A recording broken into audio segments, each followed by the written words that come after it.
اعوذ باللہ من الشیطان الرجیم بسم اللہ الرحمن الرحیم۔ اللہ تبارک و تعالیٰ کے نام سے شروع جو بڑا مہربان اور نہایت رحم کرنے والا ہے۔ پیارے دوستو، کیا آپ جانتے ہیں کہ جب قیامت قائم ہوگی اور دنیا میں رہنے والی ہر مخلوق، انسان، حیوانات، چرند پرند، الغرض سب کچھ تباہ ہو جائے گا اور تمام انسان مر جائیں گے، سورج چاند ستارے گہنا جائیں گے اور دنیا کی ہر چیز کو صفحہ ہستی سے مٹا دیا جائے گا اور پہاڑ ہوا بن کر اڑ جائیں گے۔ پیارے دوستو، آج کی اس ویڈیو میں ہم آپ کو بتائیں گے کہ جب اس دنیا کو ختم کر دیا جائے گا اور اس کو صفحہ ہستی سے مٹا دیا جائے گا اور دنیا میں کوئی بھی مخلوق باقی نہ رہے گی تو اس کے بعد کیا ہوگا، اور پھر اللہ تبارک و تعالیٰ کس طرح سے اس دنیا کو نئے سرے سے آباد فرمائے گا اور کس طرح لوگوں کو ان کی قبروں سے دوبارہ زندہ فرمائے گا، اور اس کے بعد کون کون سے معاملات درپیش آئیں گے۔ پیارے دوستو، ان تمام تر سوالات کے جوابات قرآن و حدیث کی روشنی میں آج کی اس ویڈیو میں ہم آپ کو بتائیں گے، لہٰذا آپ سے گزارش ہے کہ ہماری اس ویڈیو کو اینڈ تک ضرور دیکھیے گا۔ پیارے دوستو، جب قیامت کا وقت بالکل قریب آ جائے گا تو اللہ تبارک و تعالیٰ حضرت اسرافیل علیہ السلام کو سور پھونکنے کا حکم دیں گے۔ تو حضرت اسرافیل علیہ السلام اللہ تبارک و تعالیٰ کے حکم کے مطابق سور پھونکیں گے اور آہستہ آہستہ دنیا تباہ و برباد ہونا شروع ہو جائے گی۔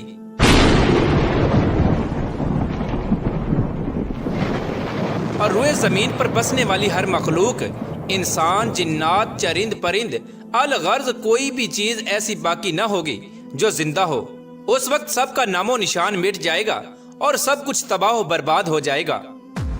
اور دلکش اور خوبصورت نظر آنے والی اس زمین پر ہر طرف چٹیل میدان اور ویرانی ہی ویرانی ہو جائے گی۔ اس کے بعد اللہ تبارک و تعالیٰ ارشاد فرمائے گا کہ کون ہے جس کی آج بادشاہی ہے، اور کہاں گئے دنیا کے جبار اور متکبر لوگ۔ دنیا کی اس تباہی کے بعد ایک لمبا عرصہ خاموشی اور سناٹے میں گزر جائے گا، اور اس لمبے عرصے کا علم صرف اللہ تبارک و تعالیٰ کو ہی ہے۔ پھر جب اللہ تبارک و تعالیٰ چاہے گا تو نئے سرے سے زمین و آسمان اور فرشتوں کو پیدا کرے گا۔ انسانوں کو دوبارہ زندہ کرنے کے لیے اللہ تبارک و تعالیٰ آسمان سے بارش نازل فرمائے گا، جس کے نتیجے میں ہر انسان کی ریڑھ کی ہڈی سے پورا انسانی ڈھانچہ تیار ہو جائے گا، اور اس ڈھانچے پر اللہ تبارک و تعالیٰ کے حکم سے گوشت پوشت چڑھ جائے گا۔ پیارے دوستو، اس طرح جب تمام انسان دوبارہ زندہ ہو جائیں گے تو اللہ تبارک و تعالیٰ حضرت اسرافیل علیہ السلام کو دوبارہ سور پھونکنے کا حکم دے گا۔ اس وقت تمام انسان ننگے پاؤں، ننگے بدن اور بے ختنہ اٹھ کھڑے ہوں گے، جس طرح ماں کے پیٹ سے پیدا ہوئے تھے، اور اس دن اللہ تبارک و تعالیٰ کا یہ فرمان پورا ہوگا جس طرح کہ اللہ تبارک و تعالیٰ قرآن پاک میں ارشاد فرماتا ہے، اور تم لوگ فردن فردن ہمارے پاس حاضر ہوگے جس طرح ہم نے تمہیں پہلی مرتبہ پیدا کیا تھا۔ پیارے دوستو، سب سے پہلے اللہ تبارک و تعالیٰ کے پیارے حبیب حضرت محمد مصطفیٰ صلی اللہ تعالیٰ علیہ وآلہ وسلم اپنی قبر انور سے باہر تشریف لائیں گے۔ اس کے بعد حضرت عیسیٰ علیہ السلام اور دیگر انبیاء کرام اپنی قبر انور سے باہر تشریف لائیں گے، اور اس کے بعد شہداء کرام اور اللہ تبارک و تعالیٰ کے نیک بندے اور اہل ایمان اٹھیں گے۔ اس دن کافر، مشرک اور منافق لوگ اپنے اپنے اعمال کے مطابق اپنی قبروں سے زندہ اٹھیں گے۔ کوئی اندھا ہوگا تو کوئی بہرا ہوگا تو کوئی لنگڑا ہوگا، اور کسی کو چیونٹی کی شکل میں اٹھایا جائے گا، اور کوئی شخص اپنے اعمال کے مطابق سر کے بل اٹھے گا۔ اس دن کافر اس غیر متوقع زندگی کے مناظر دیکھ کر شدید خوف اور غم کے اندر مبتلا ہو جائیں گے، اور ان کی آنکھیں اس خوفناک منظر کو دیکھنے کے بعد پتھرا جائیں گی، اور ان کافروں کے دل کانپ رہے ہوں گے اور کلیجے منہ کو آ رہے ہوں گے۔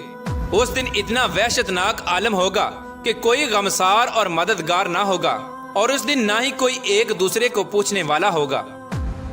اور اہل ایمان بھی اپنے اعمال کے مطابق اپنی قبروں سے اٹھیں گے، اور اس دن شہداء کرام اپنے بہتے ہوئے تازہ خون کے ساتھ اٹھائے جائیں گے، اور جو شخص جس حالت میں فوت ہوگا وہ اسی حالت میں اپنے قبر سے اٹھے گا، یعنی جو گناہ کرتا ہوا مر گیا وہ اسی گناہ کی حالت میں اٹھے گا، اور جو شراب پیتا ہوا مرا وہ اسی طرح شراب پیتا ہوا اٹھے گا، اور جو زنا کرتا ہوا مرا وہ اسی طرح زنا کی حالت میں اٹھے گا۔ پیارے دوستو، اس طرح جب تمام مخلوق زندہ ہو جائے گی اور اپنی اپنی قبروں سے باہر نکل آئے گی، پھر اس کے بعد قبروں سے اٹھتے ہی ہر انسان پر 2 فرشتے مقرر کر دیے جائیں گے، اور وہ فرشتے تمام لوگوں کو میدان حشر میں پہنچا دیں گے۔ پیارے دوستو، آپ کو بتاتے چلیں کہ میدان حشر ملک شام کے علاقے میں قائم ہوگا اور سبھی لوگوں کو اپنی اپنی قبروں سے اٹھ کر اس میدان میں جانا ہوگا، اور کفار میں سے جو لوگ اندھے اٹھیں گے وہ ٹھوکریں کھاتے گرتے پڑتے میدان حشر میں پہنچیں گے، اور جو لوگ چیونٹیوں کے جسم میں اٹھیں گے وہ لوگوں کے پاؤں تلے روندے جا رہے ہوں گے، اور جو لوگ سر کے بل اٹھائے جائیں گے وہ لوگ انتہائی ذلت اور رسوائی کے ساتھ میدان حشر میں پہنچیں گے، اور بعض کافروں پر آگ مسلط کر دی جائے گی جو ان کافروں کو ہانک کر میدان حشر کی طرف لے جائے گی، اور اہل ایمان بھی اپنے عقائد اور اعمال کے مطابق میدان حشر کی طرف رواں دواں ہوں گے۔ بعض اہل ایمان پیدل پہنچیں گے اور بعض اہل ایمان اونٹوں پر سوار ہو کر میدان محشر میں پہنچیں گے۔ کسی اونٹ پر ایک شخص ہوگا تو کسی اونٹ پر 2، حتیٰ کہ کسی اونٹ پر 10 آدمی بھی سوار ہوں گے۔ اس دن اللہ تبارک و تعالیٰ کی ساری مخلوق اس خوفناک عالم میں چپ چاپ ایک ہی منزل کی طرف رواں دواں ہوگی، اور وہ منزل مقام محشر ہوگا۔ اس دن کسی کو اونچا سانس لینے کی جرت تک نہ ہوگی۔ اس دن ہر آدمی کو یہ احساس ہوگا کہ آج حساب کا دن ہے، اور آج اپنی زندگی میں کیے گئے تمام کرتوتوں کا پھل ملنے والا ہے۔ اس طرح جب تمام مخلوق میدان حشر میں پہنچ جائے گی تو اس وقت اللہ تبارک و تعالیٰ کی طرف سے یہ اعلان کیا جائے گا، وَامْتَازُوا الْيَوْمَ أَيُّهَا الْمُجْرِمُونَ، کہ اے مجرموں آج کے دن الگ الگ ہو جاؤ۔ اس وقت تمام لوگ الگ الگ گروہوں کے اندر تقسیم ہو جائیں گے، اور کافر اور مشرک لوگ اپنی زندگی میں جس چیز کی پوجا کیا کرتے تھے اور جس کو اپنا خدا مانتے تھے وہ اسی گروہ میں شامل ہو جائیں گے، اور دوسری طرف ایمان والوں کو ان کے عقائد اور اعمال کے مطابق الگ الگ گروہوں میں تقسیم کر دیا جائے گا۔ علماء علماء کے ساتھ ہو جائیں گے، اور نیک لوگ نیک لوگوں کے ساتھ، عابد لوگ عابدوں کے ساتھ، اور متقین متقین کی صف میں شامل ہو جائیں گے، اور شہداء کے ساتھ، اور مجاہدین کے ساتھ ہو جائیں گے۔ الغرض جو جس چیز کے ساتھ محبت کرتا ہوگا اور جن اعمال کے ذریعے اس نے اپنی زندگی گزاری ہوگی وہ اسی گروہ میں شامل ہو جائے گا۔ اس دن بے نمازیوں کی صف میں کھڑے ہوں گے، اور روزوں کو چھوڑنے والے روزوں کو چھوڑنے والوں کی صف میں کھڑے ہوں گے، اور اللہ تبارک و تعالیٰ کے نافرمانوں کی صف میں کھڑے ہوں گے، اور اسی طرح زکوٰۃ نہ دینے والوں کی صف میں کھڑے ہوں گے، اور زنا کرنے والوں کی صف میں کھڑے ہوں گے، اور شراب نوشی کرنے والوں کی صف میں کھڑے ہوں گے، اور ماں باپ کے نافرمانوں کی صف میں کھڑے ہوں گے۔ پیارے دوستو، میدان حشر میں تمام لوگ ننگے پاؤں اور ننگے بدن ہوں گے۔ اس دن سورج 1 میل کے فاصلے پر آگ برسا رہا ہوگا، اور زمین تپش کی وجہ سے دہک رہی ہوگی، اور جسم سورج کی آگ میں جل رہا ہوگا، اور زمین اتنی گرم ہو جائے گی کہ زمین پر پاؤں نہ رکھا جا رہا ہوگا، اور دور دور تک کہیں سایہ نظر نہیں آ رہا ہوگا، اور لوگ اپنے اپنے عقائد اور اعمال کے مطابق اپنے اپنے پسینوں میں ڈبکیاں لگا رہے ہوں گے۔ کچھ لوگ اپنے گناہوں کے مطابق ٹخنوں تک پسینے میں ڈوبے ہوں گے، اور کچھ لوگ سینے تک پسینے کے اندر ڈوبے ہوں گے، اور کچھ لوگ اپنے اعمال کے مطابق پورے کے پورے پسینے میں ڈبکیاں لگا رہے ہوں گے۔ پیارے دوستو، حشر کا یہ خوفناک دن 50,000 سالہ ہوگا، اور لوگ بھوک اور پیاس اور شدید گرمی کی حالت میں 50,000 سال تک کھڑے رہیں گے، اور تمام لوگ تنگ آ کر اللہ تبارک و تعالیٰ کی بارگاہ میں عرض کریں گے، یا رب العالمین ہمیں اس مصیبت سے نجات عطا فرما، چاہے ہمیں جہنم میں ڈال دے۔ پیارے دوستو، یاد رہے کہ آج سورج کا ہماری زمین سے فاصلہ 9 کروڑ 30 لاکھ میل ہے۔ اس کے باوجود بھی جون جولائی کے مہینے میں زمین اس قدر گرم ہو جاتی ہے کہ 1 منٹ کے لیے بھی زمین پر ننگے پاؤں کھڑا نہیں ہوا جاتا۔ تو ذرا غور فرمائیے کہ اس دن کیا حال ہوگا جس روز زمین کا درجہ حرارت آج کے مقابلے میں 9 کروڑ گنا زیادہ ہوگا۔ پیارے دوستو، اس دن حساب و کتاب سے پہلے تمام لوگ مختلف انبیاء کرام کی بارگاہ میں حاضر ہوں گے اور ان سے اپنے لیے سفارش کرنے کا کہیں گے، لیکن سب انبیاء کرام ایک ہی جواب دیں گے کہ آج میرا رب اتنا غضبناک ہے کہ اس سے پہلے وہ اتنا غضبناک کبھی نہ ہوا، اور نہ ہی وہ اس کے بعد کبھی اتنا غضبناک ہوگا۔ اس دن تمام لوگ تمام انبیاء کرام کی بارگاہ سے ہوتے ہوئے حضرت عیسیٰ علیہ السلام کی بارگاہ میں پہنچیں گے، تو حضرت عیسیٰ علیہ السلام بھی یہی جواب دیں گے کہ آج میرا رب اتنا غضبناک ہے کہ اس سے پہلے کبھی بھی وہ اتنا غضبناک نہ ہوا اور نہ ہی اس کے بعد ہوگا۔ تم لوگ اللہ تبارک و تعالیٰ کے پیارے حبیب حضرت محمد مصطفیٰ صلی اللہ تعالیٰ علیہ وآلہ وسلم کی بارگاہ میں چلے جاؤ، آج وہی تمہاری سفارش کریں گے۔ تو اس وقت تمام لوگ مایوس ہو کر حضرت محمد مصطفیٰ صلی اللہ تعالیٰ علیہ وآلہ وسلم کی بارگاہ میں حاضر ہوں گے اور آپ کی بارگاہ میں عرض کریں گے، یا رسول اللہ صلی اللہ تعالیٰ علیہ وآلہ وسلم، آپ اللہ کے پیارے رسول ہیں اور خاتم الانبیاء ہیں۔ آپ دیکھ رہے ہیں کہ ہماری کیا حالت ہو چکی ہے، آپ اپنے رب کے حضور ہماری سفارش کر دیجئے کہ وہ ہمارے حساب و کتاب کا آغاز فرمائے اور ہمارے گناہوں کو بخش دے۔ تو اس وقت اللہ تبارک و تعالیٰ کے پیارے حبیب حضرت محمد مصطفیٰ صلی اللہ تعالیٰ علیہ وآلہ وسلم یہ ارشاد فرمائیں گے کہ آج کے دن سفارش کے لائق صرف میں ہی ہوں۔ چنانچہ اس وقت حضرت محمد مصطفیٰ صلی اللہ تعالیٰ علیہ وآلہ وسلم کو میدان حشر سے شفاعت کے بلند ترین مقام محمود تک پہنچا دیا جائے گا، جو جنت میں عرش الہی کے نیچے ہوگا، اور وہاں پہنچ کر حضور پاک صلی اللہ تعالیٰ علیہ وآلہ وسلم اپنے پیارے رب کے حضور سجدے میں گر جائیں گے اور اللہ تبارک و تعالیٰ کی حمد و ثنا کریں گے۔ اس وقت اللہ تبارک و تعالیٰ کی ذات جب اپنے محبوب کے اس محبت بھرے سجدے کو دیکھے گی تو اس وقت اللہ تبارک و تعالیٰ کا دریائے رحمت جوش میں آ جائے گا۔ تو اللہ تبارک و تعالیٰ اپنے پیارے حبیب حضرت محمد مصطفیٰ صلی اللہ تعالیٰ علیہ وآلہ وسلم سے ارشاد فرمائے گا، اے میرے محبوب، اپنے سر کو سجدے سے اٹھاؤ اور سوال کرو، جو آپ مانگیں گے وہ آپ کو دیا جائے گا، اور جس کی آپ سفارش کریں گے اس کی سفارش قبول کی جائے گی۔ پیارے دوستو، یہی شفاعت کبریٰ ہوگی۔ شفاعت کبریٰ کی منظوری کے بعد حضور پاک صلی اللہ تعالیٰ علیہ وآلہ وسلم مقام محمود سے میدان محشر میں تشریف لائیں گے، اور اس وقت اللہ تبارک و تعالیٰ فرشتوں کی معیت میں میدان حشر میں نزول اجلال فرمائے گا اور جلوہ افروز ہوگا۔ اس وقت تمام فرشتے زمین کے کناروں پر کھڑے ہوں گے اور 8 فرشتے اللہ تبارک و تعالیٰ کا عرش الہی اٹھائے ہوئے ہوں گے، اور اس وقت اللہ تبارک و تعالیٰ کی عظیم الشان عدالت قائم ہوگی، اور اللہ تبارک و تعالیٰ فرشتوں کو حکم دے گا کہ تمام لوگوں کو ان کے نامہ اعمال دے دیے جائیں۔ اس دن اہل ایمان والوں کو سامنے کی طرف سے دائیں ہاتھ میں نامہ اعمال دیا جائے گا، اور اس دن کفار اور مشرکین کو پیچھے کی طرف سے بائیں ہاتھ میں نامہ اعمال دیا جائے گا۔ اس نامہ اعمال پر نظر ڈالتے ہی ہر انسان کے سامنے اس کی زندگی کے تمام کرتوت سامنے آ جائیں گے، اور اپنی زندگی میں کیے گئے تمام کرتوتوں کی تمام یادیں تازہ ہو جائیں گی، اور اس دن اہل ایمان کے روشن چہرے کچھ اور بھی روشن اور تر و تازہ ہو جائیں گے، اور تمام اہل ایمان خوشی خوشی دوسروں کو اپنا نامہ اعمال دکھائیں گے۔ جیسا کہ اللہ تبارک و تعالیٰ اس منظر کی طرف اشارہ کرتے ہوئے قرآن پاک میں ارشاد فرماتا ہے، اور لوگ کہیں گے کہ آؤ اور میرا نامہ اعمال پڑھو، اور اس دن مشرکین اور کفار کے چہروں کی سیاہی میں کچھ اور بھی اضافہ ہو جائے گا، ذلت ان کے چہروں پر چھا جائے گی، حسرت اور ندامت سے وہ اپنے ہاتھوں کو چبائیں گے، اور تمام کفار اور مشرکین کہیں گے کہ اے کاش آج ہمیں اپنا نامہ اعمال نہ دیا جاتا، اور کاش کہ میں یہ نہ جانتا کہ میرا نامہ اعمال اور حساب و کتاب کیا ہے۔ کفار اور مشرکین بار بار اپنے نامہ اعمال کو دیکھیں گے اور تعجب سے کہیں گے کہ یہ کیسا عجیب و غریب نامہ اعمال ہے کہ اس میں ہر چھوٹا بڑا عمل لکھا ہوا ہے۔ ہائے ہماری کم بختی، یہ نامہ اعمال کیسا ہے؟ کوئی چھوٹے سے چھوٹا یا بڑے سے بڑا عمل ایسا نہیں جو اس میں نہ لکھا ہوا ہو۔ پیارے دوستو، نامہ اعمال کی اس تقسیم کاری کے بعد سوال و جواب کا سلسلہ شروع ہو جائے گا۔ اللہ تبارک و تعالیٰ جس سے چاہے گا بغیر کسی ترجمان کے سوال و جواب فرمائے گا۔ اس دن سب سے پہلے مشرکوں سے پوچھا جائے گا کہ تم لوگوں نے شرک کیوں کیا؟ اس دن مشرکین اللہ تبارک و تعالیٰ کے سامنے انکار کر دیں گے اور کہیں گے کہ ہم نے تو کبھی شرک نہیں کیا۔ تو اس وقت اللہ تبارک و تعالیٰ کرامن کاتبین کو گواہی کے لیے بلائے گا، تو اس وقت کرامن کاتبین ان مشرکوں کے شرک کی گواہی دیں گے،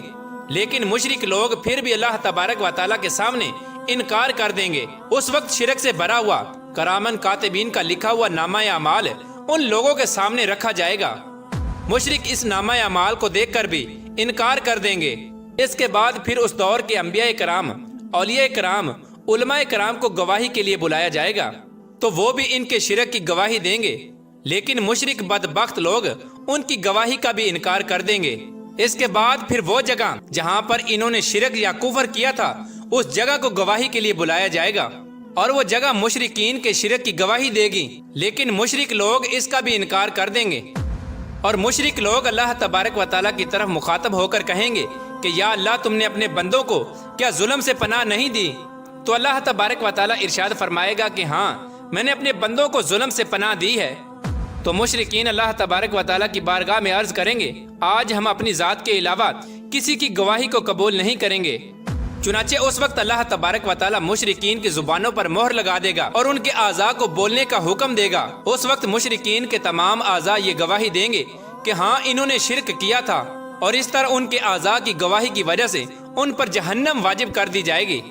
جہنم کی یہ وعید سنتے ہی مشرکین لوگ اپنے جسم کے اعضاء کو لان تان کرنا شروع کر دیں گے اور کہیں گے کہ ہم نے تو تمہیں جہنم سے بچانے کی کوشش کی، لیکن تم نے ہمیں جہنم کا مستحق بنا دیا۔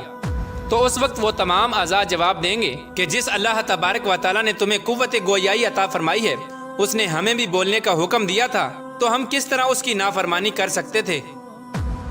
اس کے بعد اللہ تبارک و تعالیٰ ایک منافق سے سوال کرے گا کیا میں نے تمہیں دنیا میں عزت، حکومت، مال و دولت اور اہل و عیال نہیں دیے تھے؟ وہ عرض کرے گا کیوں نہیں یا اللہ، سب کچھ عطا فرمایا تھا۔ تو اللہ تبارک و تعالیٰ دوسرا سوال پوچھے گا کیا تمہیں یقین تھا کہ قیامت آئے گی اور اللہ تبارک و تعالیٰ کے سامنے جواب دینا ہوگا؟ تو منافق اللہ تبارک و تعالیٰ کی بارگاہ میں عرض کرے گا ہاں یا رب العالمین، مجھے سب پتا تھا، میں نے تیرا کلمہ پڑھا، تیری کتاب پر ایمان لایا اور تیرے رسول پر بھی ایمان لایا، اور تیرے حکم کے مطابق نماز پڑھی اور روزے رکھے اور زکوٰۃ بھی ادا کی۔ اس وقت منافق اللہ تبارک و تعالیٰ کے سامنے اپنی تعریفیں کرنے میں پورا زور لگا دے گا۔ تو اللہ تبارک و تعالیٰ ارشاد فرمائے گا اچھا ذرا ٹھہرو، ہم کچھ اور گواہ لاتے ہیں۔ تو اس وقت منافق اپنے دل میں سوچے گا کہ میں تو مسلمانوں کے ساتھ مل کر نماز اور روزہ کرتا رہا، بھلا آج میرے خلاف کون گواہی دے گا؟ اس وقت اللہ تبارک و تعالیٰ اس کے منہ پر مہر لگا دے گا اور اس کی ران کو بولنے کا حکم دیا جائے گا۔ چنانچہ اس کی ران، اس کے بدن کا گوشت اور اس کی جسم کی ہڈیاں اور اس کے جسم کا رواں رواں اس کی منافقت کی گواہی دے گا کہ ایک طرف تو یہ نماز اور روزہ رکھتا اور دوسری طرف کفار کی دوستیوں پر ناز کرتا اور کفار کے مفادات کا تحفظ کیا کرتا تھا، مسلمانوں کو دھوکہ دیتا رہتا اور ان سے غداری کرتا رہتا۔ اس وقت اللہ تبارک و تعالیٰ اس منافق شخص پر غضبناک ہوگا اور اس پر جہنم کو واجب کر دے گا۔ پیار دوستو، ان سوال و جواب کے بعد اہل ایمان کا نمبر آئے گا، لیکن اللہ تبارک و تعالیٰ کی محبت کا انداز اہل ایمان سے کچھ نرالا ہوگا۔ ایک مومن آدمی کو اللہ تبارک و تعالیٰ اپنے قریب بلائے گا اور اس پر اپنا امن اور رحمت ڈال دے گا، اور اللہ تبارک و تعالیٰ اس مومن سے سوال کرے گا کہ تو نے فلاں فلاں گناہ کیا تھا۔ تو اس وقت مومن اللہ تبارک و تعالیٰ کی بارگاہ میں عرض کرے گا ہاں یا رب العالمین، میں نے فلاں فلاں گناہ کیا تھا۔ تو اس طرح اللہ تبارک و تعالیٰ اس کے بعد اس کے ایک ایک گناہ کے بارے میں سوال کرتا جائے گا، اور وہ مومن اپنے تمام گناہوں کا اقرار کرتا جائے گا، اور اس وقت وہ مومن سوچنے لگے گا کہ اب تو میں ضرور ہلاک ہو جاؤں گا اور جہنم میں ڈال دیا جاؤں گا۔ اس وقت اللہ تبارک و تعالیٰ کی رحمت جوش میں آئے گی اور اللہ تبارک و تعالیٰ ارشاد فرمائے گا کہ میں نے تیرے گناہوں پر دنیا میں بھی پردہ ڈالا تھا اور میں تیرے گناہوں پر آج بھی پردہ ڈال رہا ہوں۔ اس کے بعد اللہ تبارک و تعالیٰ اس مومن کو جنت میں بھیج دے گا۔ پیارے دوستو، جب یہ سوال و جوابات کا سلسلہ ختم ہو جائے گا اور تمام لوگوں سے ان کے حقوق کے متعلق سوال کر لیے جائیں گے، تو اس کے بعد میدان حشر کا آخری مرحلہ شروع ہو جائے گا اور میزان کو سجایا جائے گا۔ تمام انسانوں کے نامہ اعمال اپنی آخری شکل میں وزن ہونے کے لیے تیار ہو جائیں گے، اور حجت کو قائم کرنے کے لیے میزان قائم کیا جائے گا، اور اس میزان میں جن لوگوں کی نیکیوں کا پلڑا باری ہوگا وہ لوگ کامیاب لوگ ہوں گے، اور جن لوگوں کے گناہوں کا پلڑا باری ہوگا وہ لوگ ناکام ترین لوگ ہوں گے۔ اس دن جو کامیاب لوگ ہوں گے وہ جنت میں چلے جائیں گے، اور جو ناکام لوگ ہوں گے اور جن کے گناہوں کا پلڑا باری ہوگا وہ جہنم میں داخل کر دیے جائیں گے۔ اس دن نبی کریم رؤوف الرحیم صلی اللہ تعالی علیہ وآلہ وسلم کی شفاعت خاص ان امتیوں کے لیے ہوگی جو حضور پاک صلی اللہ تعالی علیہ وآلہ وسلم کی امت کے گناہ گار لوگ ہوں گے۔ اس دن حضور پاک صلی اللہ تعالی علیہ وآلہ وسلم اپنی گناہ گار امت کی شفاعت فرمائیں گے، اور اللہ تبارک و تعالی اپنے پیارے حبیب حضرت محمد مصطفیٰ صلی اللہ تعالیٰ علیہ وآلہ وسلم کی شفاعت قبول فرمائے گا اور حضور پاک صلی اللہ تعالیٰ علیہ وآلہ وسلم اپنی گناہ گار امت کو اپنے ساتھ لے کر جنت میں تشریف لے جائیں گے۔ اللہ تبارک و تعالیٰ سے دعا ہے کہ اللہ تبارک و تعالیٰ اپنے پیارے حبیب حضرت محمد مصطفیٰ صلی اللہ تعالیٰ علیہ وآلہ وسلم کے بتائے ہوئے راستے پر چلنے کی توفیق عطا فرمائے اور ان کی محبت کے اندر جینا مرنا نصیب فرمائے۔